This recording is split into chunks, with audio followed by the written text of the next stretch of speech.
Então eu vou contar aqui uma história, é fictícia, tá, gente? Mas só para situar a importância de ter informações reais. É uma história fictícia e até um pouco irônica, mas essa história ela pode ser muito bem minha ou sua. Então eu vou colocar aqui a Maria, tá? A Maria é uma mulher que ela sonhava em ser mãe e ela criou todo um conto de fadas sobre ter um filho completamente feliz, tratando aquela criança com muito amor e completamente diferente da forma como ela foi criada. Sem punições, ameaças, né, sem autoritarismo. Então nasceu o lindo Enzo, um menininho risonho de personalidade forte. E se você já assistiu o meu vídeo sobre autonomia não é o mesmo que fazer sozinho, você vai entender o que eu estou falando. Agora, se você ainda não assistiu, corre lá que você vai ver que Enzo não tem personalidade formada ainda. Então, termina esse vídeo aqui, corre lá para você entender. Enfim, o Enzo, muito lindo, de personalidade forte, começou a ter vontades que o colocavam às vezes até em risco ou simplesmente tumultuavam demais a rotina dessa mãe, que era tão gentil e carinhosa. Porém, Maria também viu um post no Instagram que dizia que não podemos falar não para os nossos filhos. Mas ela estava tão corrida, o Enzo chorando e aprontando e subindo, né, escada, que ela não conseguiu ler a legenda. Mas ela sentiu que fazia sentido. Afinal, aquele pequenino tão inocente não merece ouvir não. Ele apenas está se expressando e ela não pode atrapalhar o desenvolvimento natural dele. Porque ela também leu no outro post que a criança ela nasce boa, a sociedade é que a corrompe. Então Maria começou a atender todos os desejos do Enzo, permitindo ele fazer tudo o que ele quer. Afinal, ele é um bebê e está apenas se expressando. Mas ela não calculou que com o crescimento do Enzo, as coisas ficariam tão difíceis. Afinal, esses desenhos e vídeos que ele amava assistir e que desde muito novinho, porque, ele sempre foi inteligentíssimo, né? Mexia muito bem no celular e no tablet desde muito pequeno. Então, não estavam ensinando... E ela percebeu que os desenhos não estavam ensinando muitas coisas boas. Esses dias, ela até viu a Peppa desrespeitando o pai dela. E ele riu. Mas também, afinal, a Peppa é muito inteligente, né? E o pai dela é um bobão. Mas agora, ela tá tentando colocar o Enzo pra dormir um pouco mais cedo, porque, enfim, ele é muito noturno, né? E ela não consegue. À noite ele gosta de ficar acordado, né? Afinal, a tal da personalidade forte. E ela também chega do trabalho, acaba muito cansada, acaba aproveitando esse tempo pra ficar com ele. E ela não consegue colocar ele pra dormir antes da meia-noite. O menino é elétrico. Ela já até pensou, né? Já tinha pensado, já faz tempo, em levar ele para um neuro, porque ele deve ter esse tal de TDAH aí que todo mundo fala hoje em dia. Só que o Enzo agora está com 7 anos, não desgruda do celular, come só o que gosta, não se interessa pela escola, que inclusive a Maria é diversas vezes chamada pelo mau comportamento do Enzo. Mas ela acredita fielmente que são as professoras que não estão sabendo lidar com ele. Vai ver que elas estão falando muito não pra ele e que não permite ele se expressar. Mas enfim, tem uma coisa que está preocupando Maria. O Enzo passa muito tempo sentado assistindo TV e acaba não brincando. Ela tá vendo, inclusive, que ele tá ficando bem gordinho. E aí, ela tá morrendo de medo que ele sofra bullying na escola. Mas enfim, não tem outro jeito. Ele não come nada saudável e não tem como forçar, né? Então, assim, afinal, cada um tem um paladar. Ela come mesmo também tão pouco brócolis, como que ela vai obrigar o filho dela a comer diferente? Com tantos desafios com Enzo, ela acabou cedendo e resolveu buscar ajuda profissional. E decidiu que esse tal de TDAH e o TOD tá acabando com o sonho dela da maternidade perfeita. Inclusive, ela nem teve outro filho, porque Deus me livre, imagina, ela não aguentaria 2 Enzo. Mas ela tem fé que agora, com tal remedinho que a médica vai passar para acalmar o Enzo, ela vai retomar o projeto Maternidade Perfeita, que ficou um pouco abalada pela condição que o Enzo nasceu.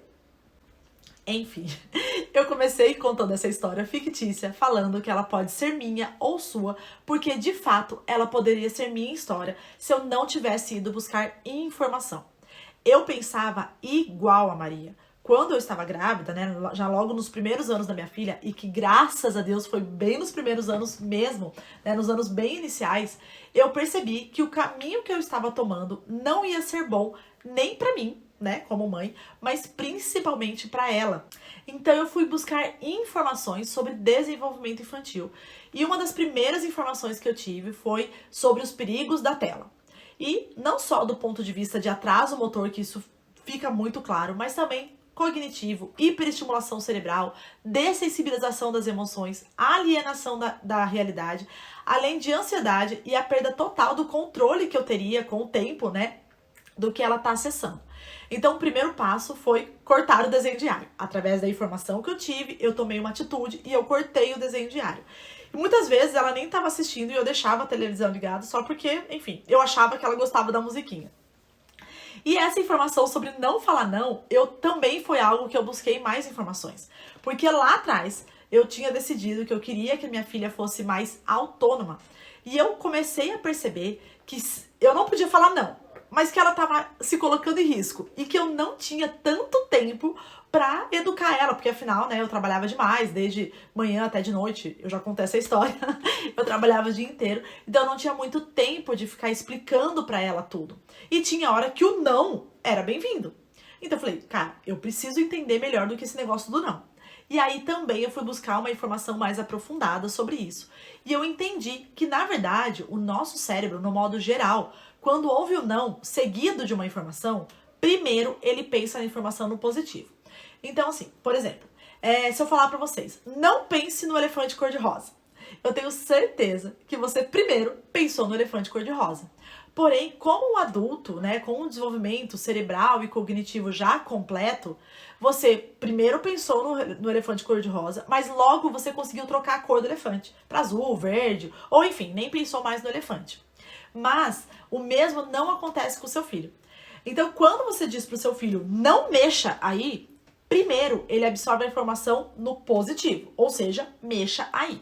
Depois, ele teria que ter flexibilidade cognitiva, que nós adultos já conquistamos, para alterar a ação dele. Então, ele vai mexer, aí ele tem uma flexibilidade, não mexe. Mas, infelizmente, isso não acontece dessa forma. Então, ou ele continua mexendo, e aí você vai considerar que ele é uma criança desobediente, e aí também, como você não tem ferramentas educativas, né, que vai para saber como que você vai lidar com aquela situação, você vai começar a ir para ameaça e punição da criança. Ou então, a criança vai começar a chorar, porque ele até entendeu que não deve mexer, mas ele não tem a menor ideia do que fazer com essa informação. Esses dois exemplos que eu trouxe, né, um sobre tela e outro sobre falar não, é mostrar que as dicas de Instagram, amor incondicional e intuição somente não irão te ajudar efetivamente a educar seu filho. Elas poderão te despertar para algo. Então, por exemplo, né, eu falo, nossa, eu li lá o post sobre falar não. E aí eu percebo que eu falo muito não para o meu filho. E ver esse post despertou meu olhar sobre essa atitude. Outra coisa, né? Então, a Joana desfraldou a filha dela com 1 ano e meio e o meu filho já está com 2 anos e eu acho também que tem que desfraldar. E baseado nas informações que tive, mais a intuição e percepção sobre o meu filho, eu acho que ele ainda não está pronto. Então, tudo bem a Maria ter desfraldado com 1 ano e meio, a Joana ter desfraldado com 1 ano e meio, mas o meu filho ainda não está pronto. E isso é o que a minha intuição e conhecimento e percepção sobre o meu filho me dizem. Um outro exemplo é, me falaram que a criança dormir sozinha, para que ela durma sozinha, é necessário deixar ela chorando no berço. Mas o meu amor incondicional por essa criança não me permite fazer isso. E aí, então, eu vou buscar uma outra informação, vou me aprofundar mais sobre isso, porque eu não quero deixar meu filho chorando no berço. Então, quando a gente tem esses despertares, então quando essas informações são para despertar a gente para algo mais profundo, e isso, a gente busca informação, né? Então aí eu vou me aprofundar um pouco mais. Então eu segui minha intuição de que não tava na hora de desfraldar. Eu segui meu amor incondicional, que não queria deixar meu filho chorando ali no berço. Eu segui a opinião alheia, né, sobre o post do dizer não. Mas isso foi apenas um despertar. Não é somente com essa informação eu vou basear a educação do meu filho. Então, o amor, a intuição, eles sempre estarão envolvidos no maternar. Essa é a grande beleza da maternidade. Inclusive, é o que difere ela de qualquer outro tipo de relacionamento que a gente tenha. Mas, simplesmente, a gente não pode apostar todas as nossas fichas somente nisso. é preciso sim informações básicas que possam nos ajudar e nortear o nosso conhecimento para educar os nossos filhos de uma forma saudável e assertiva.